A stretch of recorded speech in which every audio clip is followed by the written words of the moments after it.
Hey everybody, welcome to the very first Life in Session interview here on YouTube. I'm so excited to have my friend Heather here. The reason I'm doing these videos is really because I want to share so much with the cancer community. It's not just about me, my experience, but there's so many people with incredible information, stories, healing tips, tools, all of it. And I just want to be able to draw from all of that in and really share a lot of incredible information with you guys. So that's why I invited my friend Heather on here. Not only is she a cancer survivor, but she also has an incredible business called Mindologie. And I just want to kind of dive in. We met, wasn't it shortly after you had finished chemo for yours, and I had just gone through my first cancer, and then I really leaned on Heather when I went through lymphoma, and she was just such an incredible source of inspiration and hope and strength for me. And everything she went through on my hardest days, I would always just think, okay, if Heather got through that, I can get through this. Yeah, so it was just really, I'm so excited to have you here, and I'm just going to turn it over to you, and maybe you can tell us a little bit more about your story, your background, where you've been, where you are now, where you're headed, that kind of a thing. Yay! Well, thank you for having me. I am so just excited for you and for what you're doing and to be a part of it and contribute in any way. So I'm super excited to be here. Thank you. And for those of you that don't know me, which is probably everyone, my name's Heather. I grew up in the Bay Area of California in the East Bay of San Francisco. And I was pretty much a health nut probably from my early teen years. My mom was kind of like into the holistic thing. And so I got into the holistic thing, and it just always resonated with me. So that's kind of how I got into health and interested in health. I'm also very intuitive and have always been in really good touch with my body. And so I've always kind of relied on that as my compass throughout life, just to where I'm going, and not only with my body, but just in my life and what I'm doing. I ended up going to about 5 different colleges because I am a multi-passionate person, and I have about 7 certifications and random things having to do with health and wellness that I just am so passionate about. And that just became something that I think I knew innately that I wanted to do. And so I just basically take a certification like every 6 months, just because I just love it. I love learning. So that's been really fun for me. And I kind of got into the corporate world just like most people. It ended up being where the money is, and that's kind of what I ended up doing. And I was miserable doing that for so many years. And it took a toll on me. Probably in my mid 20s is when I started to really realize this is just not what I want to be doing. I should not be in corporate America. It just doesn't fit me at all. And I started to get really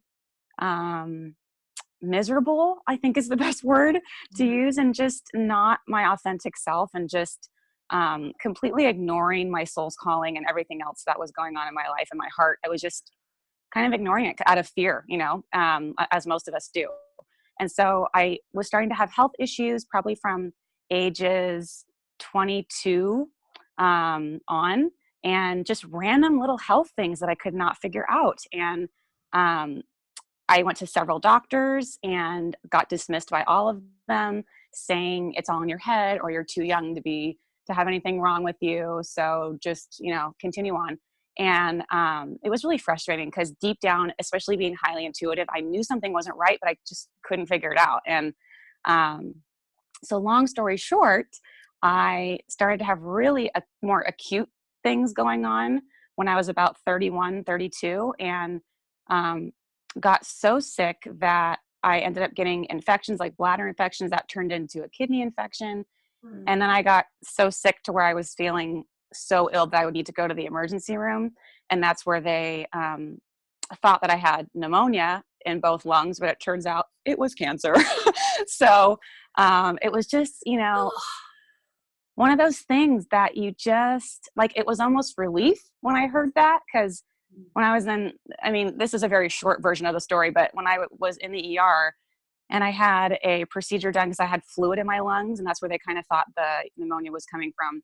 And it turned out that an oncologist came in the room with a regular doctor to talk to me. And I thought, oh, that's funny. I wonder why an oncologist isn't here, because you don't think about that.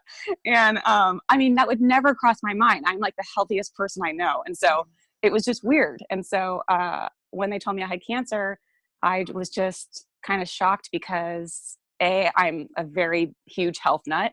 And B, I think it was relief because I wanted an answer to like 10 years of searching what was wrong with me. And I finally got an answer, and it was almost just like a weight off my shoulders, but at the same time, a whole new territory of exploring that you just obviously are not prepared for. So it turned out I had stage 4 cancer. I was kind of surprised when they told me that because I thought, well, this isn't all that I'm here for. That can't be right. What? I'm going to die now? Are you kidding? And I'm like, no way. And so I think I just kind of got in this mindset of I'm just going to do everything I can to eliminate anything negative from my life. I'm going to totally fight this and just make a joke out of it. I literally named my lymphoma Larry. And so his name was Larry. And we had this like campaign called Kill Larry. And it was just like, I was done. I was not going to do this. And so, I embarked on a 9-month treatment journey. It was super toxic and super traumatic, and I almost died. I mean, I really don't know how I lived through it. It was so traumatic and toxic for my body, but I ended up intuitively knowing that chemo was the option for me, and that was the only thing that was going to help, because I did look into other natural options and they just weren't an option based on my stage and my type of cancer. So I did 6 months of chemo every 2 weeks. And then I had radiation for 30 days after with like a break in between. And, during that time, it was probably the most transformational healing time of my whole life, which is kind of ironic, but things happen like this in our lives. I think I don't want to say everything's meant to be, but I do believe it's meant to be. And in my case, this was definitely what I needed to kick my butt and get me out of my rut that I was in, force me to become a more fearless person, to have bigger goals and bigger dreams and go for them and not just sit back and play it small. It really just, it changed everything about my life, everything about the way I feel, I think, the way I make decisions, my choices, everything about me. And it was point blank the most transformational thing I've ever gone through. And so I'm really grateful for it. At the same time, it's like the most horrible thing you can go through, but I feel like it just changed my life in so many amazing ways that now I can help people like you are doing. And it's so comforting at the same time to know that I have this kind of empowerment now. So when I left my treatment, I was told I'd be infertile and that I would have, some issues and some lingering permanent disabilities per se, which mine have been minor. I've had permanent neuropathy and some lung problems. I can't breathe as well as normal, so I can't do like high intensity workouts. But it's all stuff I can deal with. I'm not having any long-term traumatic things happening. It's mostly things that you can just adjust to and deal with. They've told me my risks as far as in the future, because of my treatment and the stage that I'm at, that I will most likely get another cancer. I choose not to accept that. So I just kind of don't live my life like that. Yeah. I can have a lot of things happen, but it's like, you just can't live in fear. And I've chosen to just not think about that. And the days, as you know, where you go in for your follow-ups are not as easy as other days, because it just reminds you of what you went through and what could happen in the future. But I honestly just choose to live every day and be happy. And it just so happened that I got pregnant unexpectedly and had an amazing baby, and she's 2 years old now. And my oncologist was like, what? And was super excited. And I think the whole cancer center was super excited because they want to see happiness. They want to see people who are living and thriving. They don't want to see death and, people who are miserable. And so I think it just like lifted the spirits of everybody involved in my journey. And I still visit them to this day and say hi. But I think since then I've been in remission for almost 4 years. It'll be 4 years next month. Wow. And I'm so grateful.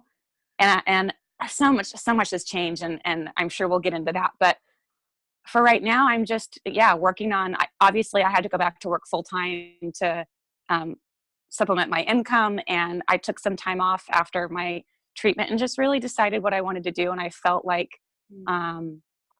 I needed to go back to corporate America to figure this out. But I definitely had a different mindset and mind frame now as far as being there. I'm not miserable anymore. I know why I'm there. I have a goal. I have a time frame. I'm contributing and helping people in the meantime. So it's what's supplementing my income for my business and my daughter right now. And that's what works for me. So that's where I'm at now. And I'm just excited for the future. I love it. I really love it. And thank you for sharing. And, you know, a couple things kind of popped in my head talking about scan days. You have been like one of my lifelines. Like, I'll call Heather or text Heather from like, I'm at the hospital. It's very stressful. And just to have that connection of somebody that gets it and is like, I so get it. You can be doing amazingly well and healthy and feeling good, but just having to go back in for that checkup, it can be really stressful, really stressful. And I love how you have just on so many levels, like reframed how you look at life now, how you look at work, your goals, your mission, being able to serve a higher purpose is really beautiful. And then I also love, you know, one of the things, like when I was going through treatment for my lymphoma, and I give this advice to everyone, I'm always like, a friend told me this and it was the best thing for me. It was one of those things that really stuck in my brain as far as like taking the time to decide if I was ready for chemo. And not, I was similar, the type of cancer where I was, like chemo was the best option. I know that in my heart, 100%. And you had just told me, you were like, just, you know, if you need a couple days, take a couple days. And it really, really made such a huge difference in my mindset and how I felt moving forward with chemo. And I'm just wondering what, if anybody gave you like really incredible advice or that one little nugget that you were like, oh, that really stuck with me. It really helped. What was that? You know, just to help kind of people, maybe somebody who's newly diagnosed or even still just in the process. I so understand that. And it's like, I felt the same way. I had a few people who I leaned on in the beginning that I got in touch with through the Leukemia Lymphoma Society. And they talked to me as well, just like I talked to you, and just gave me advice on what to expect and different things. And that honestly helped me so much just to like work through the emotions of this and being a younger person. You know, this doesn't happen typically to younger people. So I just needed someone else who had been through it, that was in my age group, and that helped so much. And the advice that I got from a friend that really stuck with me was allow people to help you. Can you get in the mindset of allowing? And I was like, oh, whoa, you know, because a lot of us are very self-sufficient. We're independent. We're grown-ups. We don't want to rely on people to help us. It's super difficult, I think, sometimes to allow people to help us. And it was like the most menial, stupid things sometimes. And, you know, from other people, they said, just focus on you and taking care of yourself. And that's weird too. Like getting into that kind of selfish mindset that you need to be in order to beat this. I mean, in my mind, cancer is a mindset game. If you have your mindset right, you can beat it. It's just, it is so hard to get that mindset right. And that's what I would say to focus on the most is, and what I focused on the most was just getting my mindset in the game, like to be super strong. And it took diligent practice on a daily basis. And, but really the best advice was allowing. Someone said, can you allow others to help you? And I was like, yes, I can. And I had to like get my mind around that really quickly. And when I did that, I got blessed in so many ways I can't even tell you. And so that's the best advice that I got for sure. I love that. I love that. And that's part of the reason why I named my company Life in Session, because it's like life is in session. Even when you get a cancer diagnosis, it doesn't stop. It keeps going, and being able to be there to support somebody while they're going through that. And I know you had incredible support. I had incredible support too, but on the back end side of it, just seeing like, oh, there's so much room to help people more.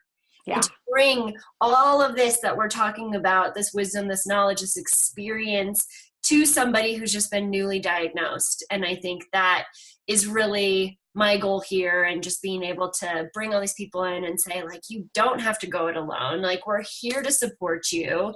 You don't have to reinvent the wheel and figure it all out yourself. And so I think that's just a huge piece of it, of what I hope to kind of pay forward to the world. But I love that. I love that. So important. I mean, what you touched on with taking time, that was something that I felt I had to do. Like, do not rush into this. As advice that I give people now is hire a cancer doula. What you're doing, hire someone that can help you, that's been through this, that can be there every step of the way with you. Why do pregnant women get doulas and cancer patients don't, and it's just like, you need that person. You really do. And I don't think people understand how much you do until you're in it going, help, because you just don't know what you're doing. And just for the emotional support alone, but just research and being able to ask questions and pushing people to get second opinions. But really in the beginning, taking that time to get your mindset right before you decide on what you want to do. And if it's not to get treatment and the possibility that you might die and you're okay with that, that's okay. Like, I tell people all the time, do not push your loved ones into treatment just because that's what you think is best. They will decide for themselves. They're the only ones who can decide for themselves what they want to do. And sometimes that means dying, and that is okay. And we don't have that conversation enough, Totally. It's just, yeah.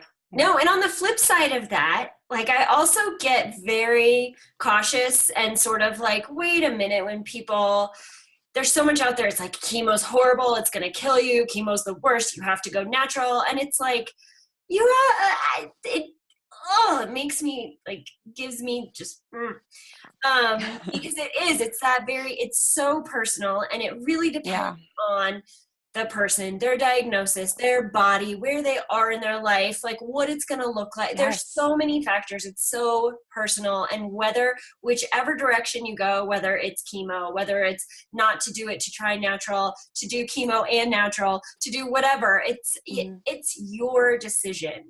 It's your decision. And don't be shamed into feeling horrible if you want to do chemo, and vice versa. If you decide you want to do natural, people are going to have opinions about it. And it's like, it's none of their business until they're in your shoes. It's none of their business. Exactly. I think that's so important to stress to people, is it's the person going through this diagnosis. It's their choice. And, people gave me a hard time, like, well, you're this crazy health nut. How could you possibly do chemo? And I'm like, because that's what my body is telling me to do. I had to really dig deep and take a couple days to really think about it. And the message that kept coming up for me was, you have to do this. And I was like, oh, really? Like, I was contradicting myself, because I'm going, I don't want to do chemo, but I thought, I have to do this. It's the only answer. And so I just went with my gut, and that's, it's super important. Yeah, definitely.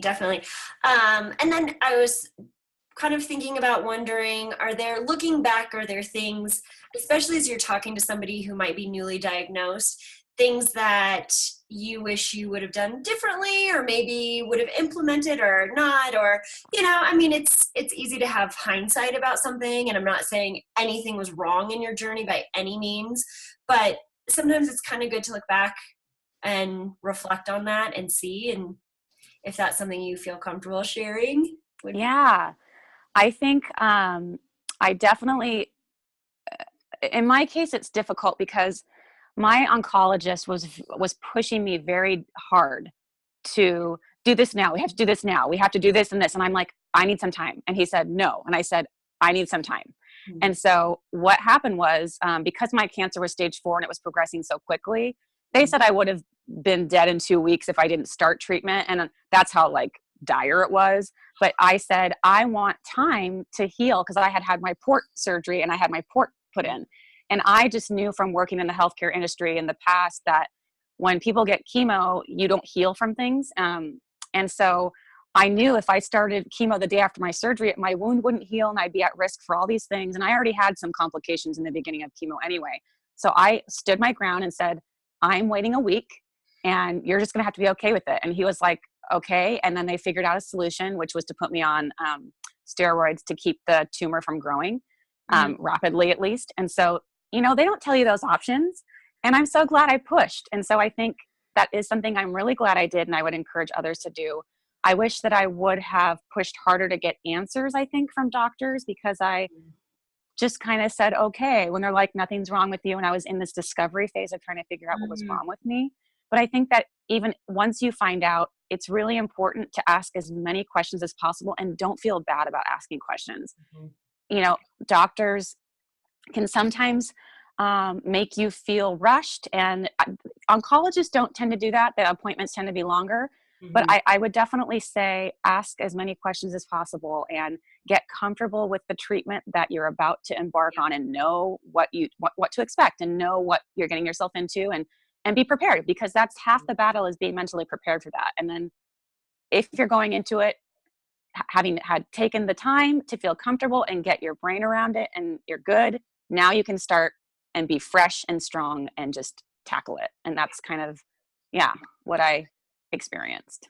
100%. And along with the questions piece, I always suggest to people, because sometimes it's like you don't know what questions to ask. I know. And so where do you and you leave the appointment and you're like, oh my God, now I have all these questions and I don't understand. And one thing I always suggest is like, keep a notebook with you all the time. Yeah. If something pops up in your head that might even be an inkling, even if you're like, oh, that's kind of a stupid question, write it down. Write it down. If you wake up in the middle of the night at 3 a.m. and your brain's going, write it down. Like just write everything down and talk to people like us who have been there, who might be like, oh, have you thought about this? Have you thought about that? These are important things, to wrap your head around, and do the research, whether it's getting help from somebody like us or online. I always suggest to people but only go to websites, American Cancer Society, or I always go to hospital websites like the Mayo Clinic. They've got some good resources for like suggestions for questions, things like that. And but just that notebook has been such a key for me in anytime something comes up, write it down. Yeah. And having a person there with you can help, because your mind is so frayed and scattered from your new diagnosis that you're not necessarily taking things in at that point. So I think also having a person, if you can have someone there to help you take notes, is helpful too. And someone who's not going to be so freaked out and terrified worrying about your diagnosis. Yeah, bring a sane person. And that's why I say to people, like, if you need me to go to doctor's appointments with you, because my family and friends were wonderful and they came with me, half the time they were like this. Like, oh my God, what's happening? This is terrifying. And I can't imagine watching your child go through this, or your sister. Or it's terrifying, but at the same time, it's like, okay, I need a rock. I need to be able to pull what falls apart, not you. So I offer that all the time. Like, if you need somebody there, like, that's what I can be for you. So, okay, awesome. Let's shift now into survivorship and talk about what that's been like. Any really big struggles? I know you talked about neuropathy, and for people who don't know what neuropathy is, it's nerve pain. Sometimes it can be numbness in your hands and feet. But your biggest struggle kind of post-cancer, and how have you worked through that? I actually wrote down some notes that I'm going to read, because I had a lot of good points I wanted to make, so I don't want to forget them.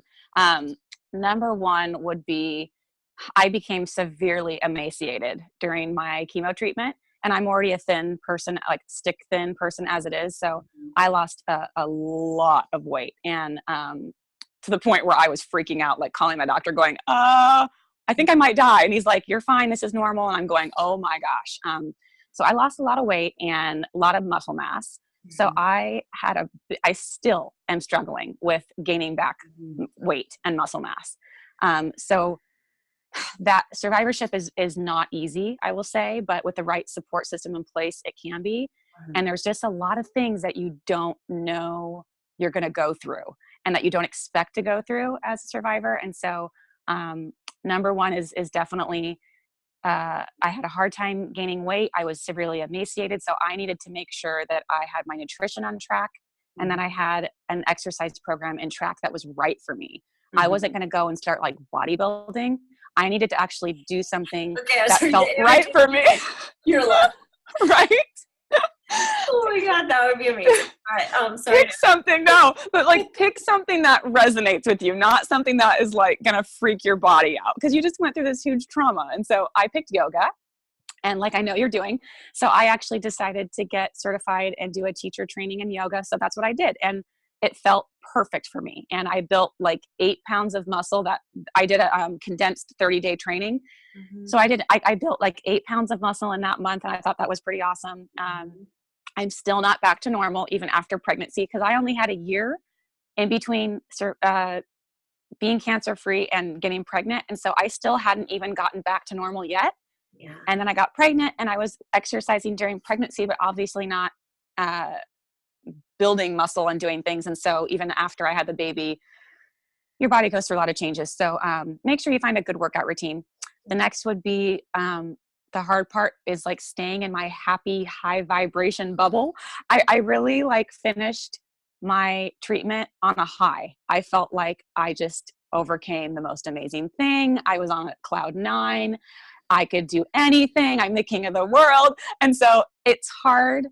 I really wanted to stay in that mindset. And so I pretty much have, but it's a struggle sometimes because you do have ups and downs and you really have to like work on your mindset daily. I got huge into meditation during my treatment and it's part of my business now, but I lean on meditation a lot. I lean on physical activity a lot to be in the right mindset because you will have moments of PTSD, like cancer PTSD and what you went through and smells. And it's like things can trigger you that happen during chemo and different things. And just staying in my happy bubble and assimilating back into life and relationships and dating and work, depending on your age. So it's you know, you're this frail, bald girl going out into the world going like, what do I do? I don't even know who I am. And like learning how to connect with yourself again, which is why I really suggest yoga because it's a great way to kind of connect with your center again, start building your body back up, getting your confidence back. I think it's a huge thing that you have to work on is we look different now. We have no hair. Our bodies are different. How are we going to feel going out in public?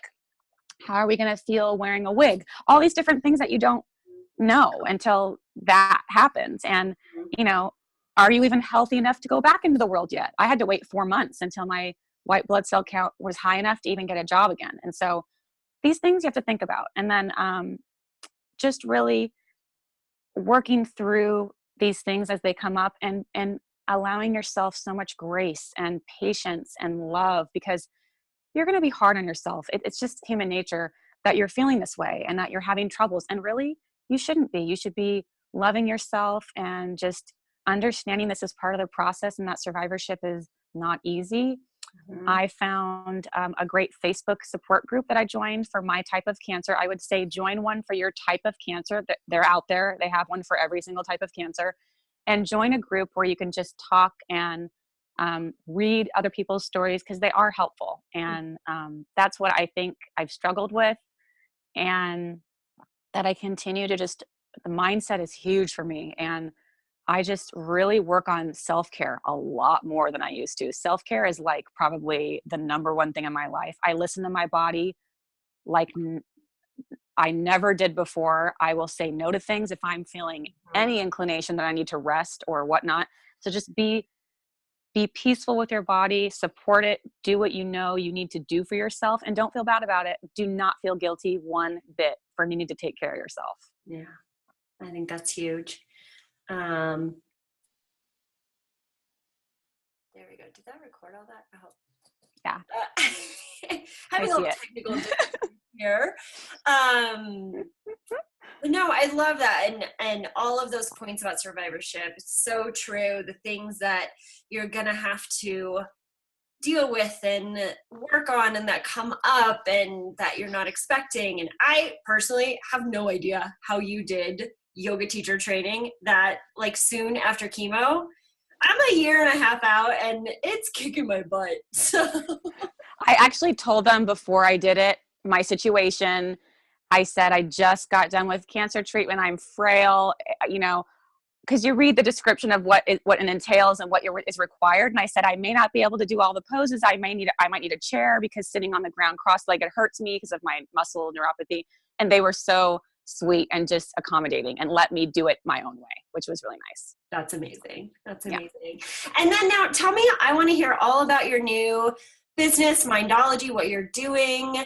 And just as a side note, Heather's also written a book. So not only is she this badass cancer survivor and mom and corporate amazing woman, she is an author and she has her own business, like unbelievable. So I would love to hear more about that, what you're doing, what your goals are, how you help people, all of it. I love talking about this because it's so exciting. Just as you know, when you're like starting a business that you're so passionate about, it's just, makes your heart happy. So yeah, my business is called Mindologie, and it really came from me wanting to like put aside my fear and say, what can I share? What can I share with the world? I have all this knowledge now that I feel like I got.